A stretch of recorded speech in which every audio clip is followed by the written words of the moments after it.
this episode, we discuss the 4 main reasons people decide not to implement infinite banking. She's Holly, and she helps people find financial freedom. He's Nate. He makes sense out of money. This is Dollars and Nonsense. If you follow the herd, you will be slaughtered. All right, well, welcome everyone back to the show. We're excited to be here. We've got another fun topic to go over. This one is going to be more focused on infinite banking than just finance in general. Obviously, it's a topic we talk about a lot, Holly, as that's what we do for a living and that's what we love to do. And we believe it shines a lot of light on how to make money in this world. So we're excited to talk about it. And we felt we needed to do this type of episode because there are real reasons why people who get introduced to infinite banking, why they end up not moving forward with it. Some of them we believe have more validity than others. In other words, some of them I think are unfair. In other words, it would actually, obviously infinite banking would be able to help them and they would actually enjoy it, but something occurs in the educational process that turns them off for whatever reason, and it's not exactly a fair accusation. Other ones are relatively fair. I mean, it may just not be the right time, or they may not even be the right fit for it, depending on it. And these are not the only reasons why. These are just ones that you come across the most often. There's probably some not on this list, Holly, that are even the most fair, actually. Like, in other words, the person doesn't totally fit for very distinct reasons, but obviously you just don't run across that all the time. And one more thing to note, nobody is actually a cookie cutter. So these are just the overarching themes, and the people who decide to not practice infinite banking, I mean, these aren't going to be perfect caricatures of them. But so everyone will have their own reason. I would tell you a couple of things, I guess, right off the bat to set the stage for this. We are referring in this podcast the main reasons people decide not to implement infinite banking. And we are assuming in these reasons that the people who are deciding not to do it have spent some time investigating it themselves. There's a whole bunch of reasons out there why people may not even give it the time of day. Obviously, the word life insurance can be a turnoff pretty darn quick. So there's plenty of reasons why people may not even attempt to investigate it. We're not going to dive into those reasons. We're mainly saying, you're here on this podcast, you're probably investigating, you probably know people who may want to investigate it. What would be the reasons why, once you actually go through a decent amount of research and investigation into what we're doing, why would people decide, this isn't for me? There's 4 main ones. There's probably a whole bunch of others. There's probably more distinct ones that we're not going to get into right now that would actually probably be the most fair reasons in a lot of ways, but they just don't happen all that often because it would be for very distinct financial situations. So, with that being said, Holly, you want to dive in? Let's dive in. Let's dive in with reason number 1, Nate. What is our biggest reason? We're going to talk a little bit about like baking a bit or cooking, but we're going to refer it as if you're baking a cake. But basically our biggest reason number 1 is we look at the ingredients and not actually what is the cake. So you have to see infinite banking as the cake, and the ingredients are all the details or what it takes to make that cake, really. First thing is, obviously people get stuck in the details a lot of times. This one, I would say, is not always the most fair, right, Holly? Right. These are not the most fair accusations, but it's certainly one of the main reasons why people don't move forward. Is it's very easy to get stuck in details and decide, it's not for me. And the same thing goes, as Holly mentioned, we were talking about this beforehand. It's kind of like when you're trying to bake a cake, you're putting a whole bunch of ingredients together into this thing that's going to be this delicious cake. But some of those ingredients by themselves, if you isolated those ingredients, you're like, what is that doing in my delicious dessert? What is that doing in my cake? I don't know who here's tried to take a spoonful of vanilla, but it's disgusting. You can barely swallow it. Why is that in my cake? But it makes the taste, adds great flavor to the cake. So just like being caught up in the details are what makes the infinite banking process the cake. So just because it doesn't taste good in your mouth doesn't mean it doesn't add flavor or some major component to make it function or work. That's right. So, and this is not just true of infinite banking. This is true with almost every financial strategy in general. Yes. Is that almost every financial strategy? I mean, I would just probably say every one of them has a list of ingredients of the things that make up the strategy. Whether it's just basic retirement programs, saving for retirement, and IRAs, 401ks. There's a list of ingredients that make up that. And there's a list of ingredients that go into real estate investing. There's a list of ingredients that go into, I mean, everything we do as a strategy will have an ingredient list that's going to make up the strategy. And I think it's a bit foolish to start with the ingredient list to then determine if you like the cake. Because you're going to find things in the ingredient list that don't taste good, and you're going to wonder why anyone would ever make a cake. I mean, if you think, why would I make it? What are eggs doing in there? Well, how could this be a dessert if I like eggs scrambled, with breakfast? I'm not going to put it in my cake. Vanilla is disgusting. Baking soda? Why would I? This stuff sounds gross. I'm not going to mess around with it. And I don't think we need to beat the dead horse there per se, Holly, but I'm just saying this one is very common that people get stuck in the details. They never even give the cake a chance. They won't even take a bite out of it. It's just disgusting or they get hung up. One of the big ones, obviously, Holly, on the ingredient list is policy loans. You get hung up on them. It happens all the time where you're investigating this and you're isolating whether infinite banking as a concept is worth implementing by determining whether or not it makes sense to ever use your money as collateral and pay interest to someone else. Why would I pay interest to borrow my own money? These common little markety, criticisms of infinite banking that are not fair because they're a simple ingredient in the entire cake. But if you make that's like putting vanilla in the cake. That stuff doesn't taste good. But man, it makes the cake taste really good.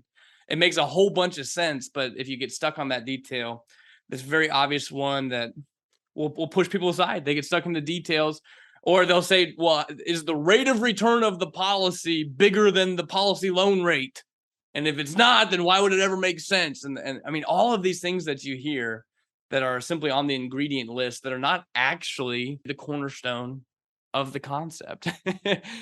It's just one of the moving parts of it. It's like one little brick on the one side of the building, it's not the foundation of the concept, but people will make the list of ingredients. They'll choose one that doesn't settle well with them, that they can't quite comprehend at the moment in time, and put essentially the ability of infinite banking to make sense on that one ingredient.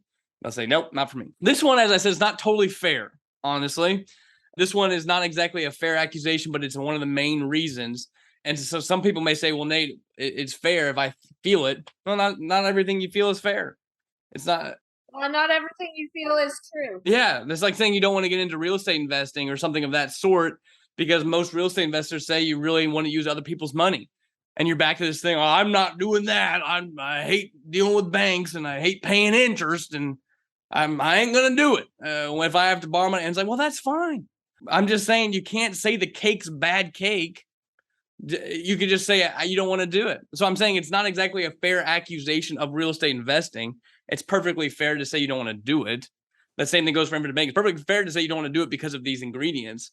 I'm just saying it's not actually a fair accusation of the cake per se. So because obviously you can do real estate investing without using other people's money, you're just not going to be as successful as the people who do.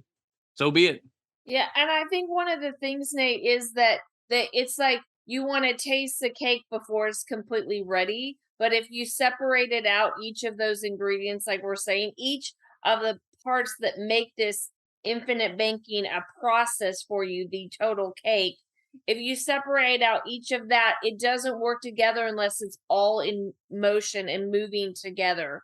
And so I think that that's why it's not fair too, because you have to understand each part of that moving process in the cake that creates the final product is essential in order for it to work and do exactly what it's designed to do and work for you. If you want to focus on, and we're focusing on policy loans because that's one of the biggest things we get pushback from, I would say, Nate, is, well, why should I pay interest on my own money?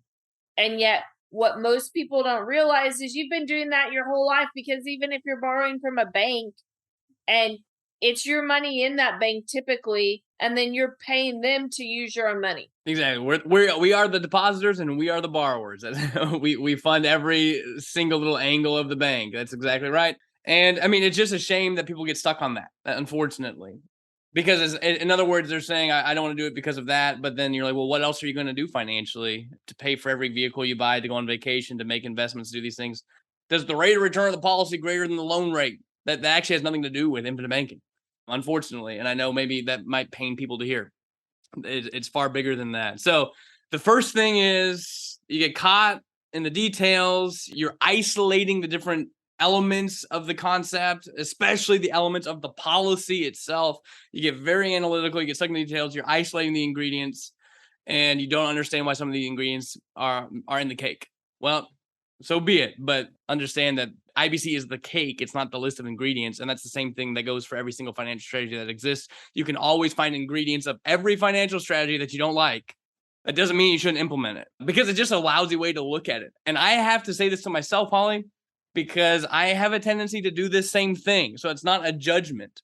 In other words, I have to purposefully take myself out of being an ingredient looker because I believe this, and it's slow coming, but I believe that I've had people tell me this for years now. If you understand why, the details don't matter. And if you don't understand why, the details don't matter. And I'm a very analytical, detailed person. I fall prey to this, where if I'm investigating, starting a new venture or investing money in something, where I can easily get stuck in the ingredient lists, and I take myself back out. Because if you look at every ingredient list of every financial choice ever, you can always spot some ingredients that you don't like. I make a little change to that, by the way, Holly. That saying I said, I didn't invent the saying, but I think that the details can matter a little bit. So in other words, what I say is, if you understand why, the details matter a little bit. If you don't understand why, the details definitely don't matter, because there's no point in doing anything if you don't understand why you're doing it in the first place. So, I mean, that was number one. You get stuck in the details. That was also the biggest one. So those of you looking at your watch, like you guys said, 4 reasons people decide not to implement. That one was definitely going to be, it was encompassing many different areas. The second one is, I would say, a potentially a more fair one, a more fair reason for some people. And that is that they really don't like the capitalization phase of the policy, which is what we refer to in the early years of opening a policy with the intention to practice infinite banking with it. You'll pay premiums into the policy, and not every premium goes straight into cash value. So not every dollar of premium goes straight into cash value. This is typically the case for the first 2 to 3 years. And a big portion of it does, but not all of it. And this can be a turnoff. And this would be the natural one, I would say, to people, Holly, if they ask, well, why does they learn about it? They're like, yeah, they're excited about it. And they ask a question, why doesn't everyone do this? I mean, this is often one of the biggest ones. Well, some people are just not interested in starting it because they're not very patient. They don't have the long game in mind, and they're mainly focused on short-term gains. And this is obviously not that. Now, of course, we think it's very much worthwhile to make it through the capitalization phase of a policy for what the benefits you'd reap for forever. But that is our subjective, per se, decision. I mean, this would be maybe a more fair accusation they could say, is that they're just not interested in doing it at this time because of the capitalization phase for whatever reason. Well, and I think in that capitalization phase, we have gotten to a point where we want instant gratification or instant that. And so it's, well, why can't I have all the money out that I put in? And having to really explain that you have to look at the policy. I think I say this a lot, Nate, is that life isn't a 100-yard dash, life's a marathon. And so it's going to take, those 26 miles. It doesn't take 26 years, but it's going to take a lot longer, 1 to 2 to 3 years to get to that, past that capitalization phase, before you really have access to the premiums you're putting in. And I think most people just want it instantly. Like, well, if I give you $10,000, why can't I take $10,000 out? And so really it's a matter of literally learning that, just like when you start a business and viewing it, I think it's the capitalization phase, Nate, and viewing it as a business, that typically a business isn't profitable in the first 1, 2, 3, 4 years, right? It takes a few years for a business to become profitable. In the same way, the capitalization phase is 1 to 3 years typically before you really see that growth start to play out within the policy. Is the money in your bank account losing value instead of growing? Are inflation and taxes going to get better or worse? Conventional banking makes the bank rich using your money and pays you little to nothing in return. We believe in challenging the status quo. After all, most of those conventional tools only seem to make someone else rich. Let us show you how to beat the banks and inflation. Visit livingwealth.com/beat inflation. You'll receive instant access to what we call the beginner's course. This in depth and easy to follow course teaches people how to create and profit from infinite banking. You can become debt free, in control, and achieve financial security and significance. Stop letting the banks and Wall Street dictate your financial future. Go to livingwealth.com/beat inflation today to instantly receive free, no obligation access to this priceless course on infinite banking. Again, that's livingwealth.com/beat inflation. Now back to Nate and Holly. I do like the analogy to a business. If you're interested in starting a business, and one of the reasons I want to use the analogy is because I want people to understand that infinite banking is not like its own little thing, that the decision making process to implement infinite banking is somehow different than decision making processes to make other decisions. We're using the same types of things for every single decision we make, the same types of things go into our mind. So the things that you can relate to infinite banking can also be related to a lot of things. I mean, one of them being starting a business. So whenever you compare owning a business to just being an employee of someone else's, as Holly is mentioned, a lot of times in the short run, it makes sense to just be an employee for someone else because you have to put in less effort, no money to get going. You're just getting paid right away, and there's no effort involved. As far as to get something moving, it's already moving. You're just joining in on the ship, and get things moving instantly. And so when you're comparing whether you should start a business to not, you have to understand, well, I could have instant gratification here. And so why would anyone ever start a business? Well, obviously it's because they believe that starting the business is going to help them make more money and have more autonomy, maybe have more freedom, be able to decide their own schedule and all sorts of things that business owners love about being business owners. People who decided to do the business said, I want the end result of it, even if it means in the short term, I have to be the one to get things off the ground. And that's going to take time, money, and effort. And that is how we feel about infinite banking. And it's fair, is what I'm trying to say. It's very fair to say that obviously, if you were to just put money in a checking account, you'd have more money for the next few years than if you put it directly into a policy, because not every dollar premium is going to cash value. But that doesn't mean that the checking account is a better solution long term for establishing your banking system in life that you're going to establish no matter what. Just because it starts off faster does not mean it's better for everyone. But I do think it's fair, Holly, in a lot of ways. I keep using that term, but I think it's fair to say that not everyone wants to be a business owner. And there's reasons why they've decided that, and they can be very fair reasons. And it's just not for everyone. That's totally fine.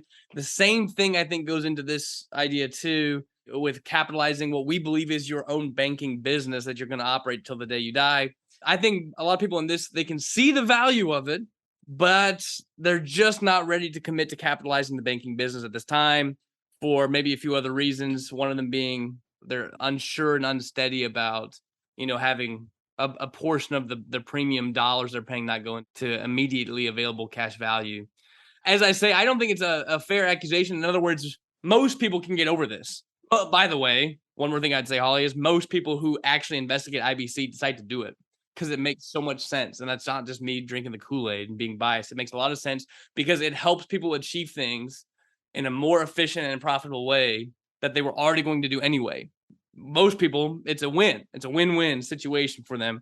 However, this is one of those situations where it's not for everybody because not everyone's willing to do this. Just like not everyone's willing to, start a real estate investing business or go into business for themselves in any sort of way because they don't really want to build it up in that way. So we can relate to it in many other forms is what I'm trying to say. And then we have our third reason, right, Nate? And really, our third reason is that the timing is not right.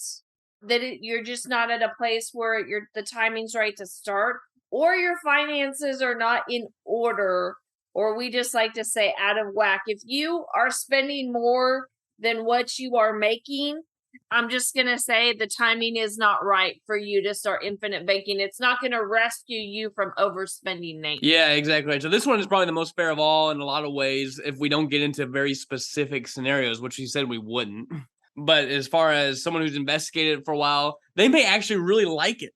And they actually may want, but they can't move forward right now for a few reasons. One of them, as you said, the timing isn't right. Maybe they have some really big life-changing things about to occur. They're going to take a lot of money and they just really can't focus on building this out. And it's going to complicate things for them to get started right now. And so they just decide, maybe later, but right now I just can't do it. Or as Holly said, your finances are just so far out of whack that you can barely make ends meet. Well, yeah, this is not, you would actually want to maybe go to Dave Ramsey first and then come to us. You want to get your financial life in order before practicing infinite banking, because infinite banking is not going to save you from being a poor steward of money, a poor manager of money. I'm not meaning to be judgmental. I'm just saying they don't teach people in school to manage money well. We're all thrown out into the world and we're hoping something sticks. And you may have made some decisions that you regret. But either way, this one, number 3, sometimes it's simply a timing thing that right this second, it just doesn't make sense. Maybe in a few years, things will turn around and you may change your mind and decide to get started. Last one, Holly, did you have anything else in number 3? No, I'm going to say right what you were. The last one's pretty simple and there's not much to explain. So go ahead, Nate. The 4th one, and this is actually more common than we would wish, is that your advisor that you're working with is just a schmuck. The guy or the gal just sucks. They're over salesy. They don't give you the right information. You're not comfortable with them. They're trying to teach you this concept and they're persuasive and they're annoying and they're belligerent, or they're just, you get the vibes they don't really understand what they're doing. The policies that they're offering to you, you don't get. It doesn't seem right based on your other research. And so you're like, this does not make sense to me. And you walk away. That's very common. Now, obviously, with Living Wealth, we hope we never are in that position to somebody else. Of course, we strive to never be the schmuck. But in the whole world of infinite banking, you are essentially entering into a trust-based relationship with someone who's supposed to be holding your hand and helping you implement this business. Obviously, that can be a huge turnoff if the person you got plugged in with is not the right fit at all. They can just totally sour people. Your experience with one advisor can totally turn people off for the entire concept. And it's totally fair because that's the way life works. If you get plugged in with the wrong person in many different things, you could just be totally turned off and never come back. Yeah, and really what it does, Nate, is it's kind of like, I'm going to go back to that cake analogy, but it's like something was off in the cake mixture and it just leaves a bad taste in your mouth. So you never want to pursue it because of that experience. So just be aware, a lot of financial advisors don't necessarily understand the infinite banking concept. So it's you trying to convince them that it's something good when they don't understand it. And so you're pushing against that grain, kind of like following the herd versus like stepping outside of that, the herd mentality, and thinking for yourself and doing something for yourself. Because a financial advisor does, to an extent, want the best for you, but they're going to make money one way or the other. Yeah. And, the life insurance industry gets a bad rep for a reason because there's a lot of schmucks out there. And so, this would be one of the reasons too that people would just avoid even investigating it, is simply because of the stigma that's been fairly placed on life insurance as being this pushy used car salesman style experience for a lot of people, and they don't love it. And yeah, nothing we can do about that. But the baby sometimes gets thrown out with the bathwater. They're trying to get someone to get going with infinite banking, which I believe is the baby, but that person's the bathwater. It's dirty and mucky, and I wish he or she wasn't in the business to begin with. But there's bad apples in every industry, so just be on the lookout for it. We strongly recommend on this light, you really only want to work with someone who is a specialist in the infinite banking world. It is a specialty strategy. It is not a general strategy. If you actually want them to provide value to you, you would hope that they are practicing it themselves and that they are, a pioneer in it. And there's plenty of them, not just us. There's plenty of people out there who would be great help to you to get started, but you want to avoid working with your uncle's cousin who's part of the family and he's got a life insurance license, because you're going to be teaching that person about IBC more than they're going to be teaching you, which is just not a fair value trade on your behalf. So keep that in mind. Well, I think we did it. I guess we're here at the end. We did 4. We could have kept going. There's more. There's more, certainly more distinct situations that would push people to one side or the other of being able to practice it. But the 4 reasons why a lot of people decide not to move forward. Number 1, they get caught up in the details.